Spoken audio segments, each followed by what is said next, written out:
Hi friends, welcome to Sabina சமையல். இன்றைக்கி 2 விதமான பிரேக்ஃபாஸ்ட் ரெசிபியும் லஞ்ச் ரெசிபியும் தாங்க பார்க்க போகிறோம். அதுக்கு தேவையான பொருள் என்னென்னு பார்த்துடலாம். நான் 3 முட்டை, 3 தக்காளி, வெங்காயம், இப்போ மல்லி, கருவேப்பிலை வச்சு இப்போ நம்ம இன்றைக்கி சூப்பரான ஒரு டிஷ் செய்ய போகிறோங்க. நான் வந்து எடுத்துருக்க வெங்காயத்தை கட் பண்ணியாச்சு, தக்காளி அதே மாதிரி கட் பண்ணி எடுத்து வச்சாச்சுங்க. ஒரு மிக்ஸி ஜாரில் 2 கிராம்பு, 2 பட்டை, 1 ஏலக்காய், இப்போ அதோடய வந்து கொஞ்சமாக இஞ்சி பூண்டு இப்போ எல்லாத்தையும் சேர்த்து இப்போ நல்லா நெய்ஸாக அரைச்சிக்கலாம். மல்லி புதினா ஒரு கைப்பிடி எடுத்துருக்கேங்க.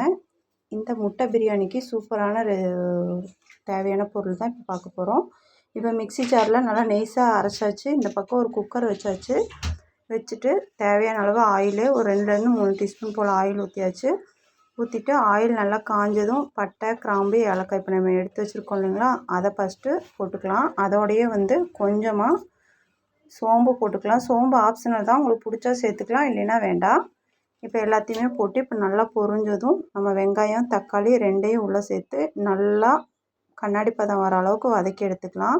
டக்குன்னு செஞ்சிடலாங்க. இது ரொம்ப சூப்பராக இருக்கும். ஒரு டைம் நீங்கள் இந்த மாதிரி செஞ்சு பாருங்கள். இப்போ வெங்காயமும் தக்காளி 2 ஒட்டுக்காவே சேர்த்தாச்சு. சேர்த்துட்டு இப்போ நல்லா மிக்ஸ் பண்ணி விட்டுக்கலாம். ஒரு நிமிஷம் மட்டும் நல்லா வதக்கி விட்டுக்கலாங்க. நல்லா வதங்கினதும் அதுக்கு தேவையான பொருளெல்லாம் உள்ளே சேர்த்துக்கலாம். பாருங்கள், இந்த அளவு தக்காளி வெங்காயம் நல்லா வதங்கி வந்துருச்சு. இப்போ நம்ம அரைச்சி வச்சுருக்கோம் இல்லைங்களா, அந்த பேஸ்ட்டு உள்ளே சேர்த்துக்கலாம். இப்போ நான் வந்து 1 டம்ளர் அரிசி தான் எடுத்திருக்கேன். அதுக்கு தகுந்த மாதிரி இன்றைக்கி நல்லா பொருள் சேர்த்துக்கிறேன். இந்த சைடு வந்து கொஞ்சமாக மல்லிப்பொடி, கொஞ்சமாக மஞ்சப்பொடி, மிளகாத்தூள், சிக்கன் மசாலா கொஞ்சம், கரம் மசாலா கொஞ்சம் எடுத்திருக்கேன். சிக்கன் மசாலா, மட்டன் மசாலா எதுனாலும் உள்ளே சேர்த்துக்கலாம். இப்போ உள்ளே சேர்த்தாச்சு. சேர்த்துட்டு இப்போ நல்லா மிக்ஸ் பண்ணி விட்டு ஒரே ஒரு சொட்டு தண்ணி மட்டும் விட்டு இந்த மசாலாவோட பச்சை வாசம் போகிற அளவுக்கு மட்டும் வதக்கிக்கலாம். இப்போ நல்லா வதக்கியாச்சு பாருங்கள். இந்த அளவு நல்லா வதக்குனதும் இப்போ நான் அரிசி 1 டம்ளருக்கு இப்போ 2 1/4 டம்ளர் தண்ணி சேர்த்துக்கிறேன். நான் ஒரு 1/4 டம்ளர் எக்ஸ்ட்ராவே வச்சுருக்கேன். இது சாப்பாட்டு அரிசி தான். இப்போ அரிசி வந்து நல்லா ஊறிட்டுருக்குங்க. இந்த பக்கம் தண்ணி அளந்து வச்சுருக்கோம். இதை அப்படியே குக்கரில் சேர்த்துக்கிறேன். சேர்த்துட்டு இப்போ நல்லா ஒரு கொதி வரட்டும். இப்போ நல்லா மிக்ஸ் பண்ணி விட்டுக்கலாம். இந்த ஸ்டேஜில் உப்பு தேவையான அளவு நம்ம உள்ளே சேர்த்துக்கலாம். நான் வதக்கும் போது கொஞ்சம் உப்பு போட்டேன். அதுக்கு இப்போ பார்த்துட்டு சேர்த்துக்கிறேன். இப்போ வந்து பிரேக்ஃபாஸ்ட்டுக்கு நான் ஓட்ஸ் 1 டம்ளர் எடுத்திருக்கேங்க. அப்புறம் நம்ம சம்பாரை வந்து உப்புமாவுக்கு தான் அதிகமாக சேர்த்துவோம். இந்த மாதிரி ஒரு டைம் நீங்கள் ட்ரை பண்ணி பாருங்கள், ரொம்ப சூப்பராக இருக்கும். இப்போ சம்பாரவையே ஒரு அகலமான பவுலில் கொட்டியாச்சு. அதில் தண்ணி முழுகிற அளவுக்கு ஊற்றி இப்போ நல்லா ஊற வச்சுக்கலாம். ஒரு நிமிஷம் மட்டும் நல்லா ஊறி வரட்டுங்க. ஓட்ஸும் அதே மாதிரி தண்ணி கொஞ்சம் ஊற்றி இப்போ நல்லா ஊற வச்சு எடுத்துக்கலாம். இந்த பக்கம் ரவை தண்ணி முழுகிற அளவு ஊற்றியாச்சு. அதே மாதிரி இந்த பக்கம் ஓட்ஸ்லேயே ஊற்றி இதை அப்படியே எடுத்து வச்சுக்கலாம். 1லேருந்து ஒரு 2 நிமிஷம் வரைக்கும் நல்லா ஊறட்டும்.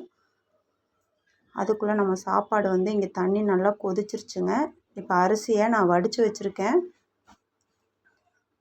இப்போ உள்ள அரிசி சேர்த்துக்கிறேன். அரிசி சேர்த்துட்டு ஒரு 1/2 டீஸ்பூன் போல் நெய் உள்ளே சேர்த்துக்கிறேன் லாஸ்ட்டில். அவ்வளோதாங்க. இப்போ அரிசி நல்லா உள்ளே சேர்த்துட்டு இப்போ ஒரு 4 விசில் அல்லது 3 விசில் விட்டு எடுத்துக்கலாம். நீங்கள் எப்படி சாப்பாடு இப்போ நீங்கள் வைப்பீங்களோ அதுக்கு தகுந்த மாதிரி விசில் விட்டுக்கோங்க. நான் 4 விசில் விடுவேன் எப்போவுமே. இந்த மாதிரி நல்லா மிக்ஸ் பண்ணி விட்டோன்னே இதிலே வந்து கொஞ்சம் ஃப்ரெஷ்ஷான கருவேப்பிலையும் மல்லி இலையும் நான் போட்டிருக்கேன். போட்டுட்டு இப்போ குக்கர் மூடி வச்சுட்டு இப்போ விசில் விட்டுட்டு பார்க்கலாங்க. இந்த சைடு வந்து நம்ம பிரேக்ஃபாஸ்ட்டுக்கு எடுத்த ரவையும் ஓட்ஸும் நம்மளுக்கு நல்லா ஊறி வந்துருச்சு. ரவையும் ஓட்ஸும் ஊறிடுச்சு. இப்போ இந்த பக்கம் வெஜிடபிள் என்னென்ன உள்ளே சேர்க்க போகிறோமோ அதெல்லாம் கட் பண்ணியிருக்கேன். நான் வந்து முட்டைக்கோஸ் கொஞ்சம், மல்லி இலை, வெங்காயம், தக்காளி, கேப்சிகம், கொஞ்சம் கேரட் எடுத்துருக்கேங்க. எந்த வெஜிடபிள் வேணாலும் உள்ளே சேர்க்கலாம். இது ஹெல்த்தியான பிரேக்ஃபாஸ்ட் ரெசிபி. இப்போ இந்த பக்கம் ஓட்ஸும் ரவையும் நம்ம ஒரு பவுலில் போட்டாச்சுங்க. அகலமான ஒரு பாத்திரத்தில் சேர்த்தாச்சு. இப்போ நம்ம எடுத்திருக்க வெஜிடபிள் எல்லாமே உள்ளே சேர்த்துக்கலாம். சேர்த்து எல்லாம் ஒன்று சேர நல்லா மிக்ஸ் பண்ணி விட்டுக்கலாங்க. அருமையாக இருக்குங்க. காலையில் இதுக்கு வந்து சைடிஷ் எதுவுமே தேவையில்லை, அப்படியே சாப்பிட்லாம். இல்லை உங்களுக்கு சைடிஷ் வேணுன்னா அதுக்கு தகுந்த மாதிரி கார சட்னி அல்லது தேங்காய் சட்னி எதுனாலும் அரைச்சிக்கலாம். கொஞ்சமாக கிறிஸ்பியாக வரக்கு நான் கொஞ்சம் அரிசி மாவு சேர்த்துக்கிறேன். இது ஆப்ஷனல் தான், உங்களுக்கு பிடிச்சா சேர்த்துக்கோங்க, இல்லைன்னா வேண்டாம். இப்போ எல்லாம் சேர்த்து இப்போ நல்லா கலந்து விட்டாச்சு. இது வந்து ஆப்பச்சட்டிலையும் ஊற்றி ஊத்தாப்பம் மாதிரி நம்ம எடுக்கலாங்க. இதுக்கு காரம் வந்து நான் அதிகமாக மிளகா சேர்க்காதனால நான் சிக்கன் மசாலாவும் கொஞ்சமாக உப்பு சேர்த்துருக்கேன்.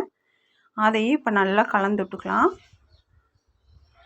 மிளகா உங்களுக்கு நீங்கள் சேர்க்குற மாதிரி இருந்தால் மிளகா கட் பண்ணி உள்ளே சேர்த்துக்கலாம். நான் குழந்தைங்க சாப்பிட்றனால சிக்கன் மசாலா சேர்த்துருக்கேன்.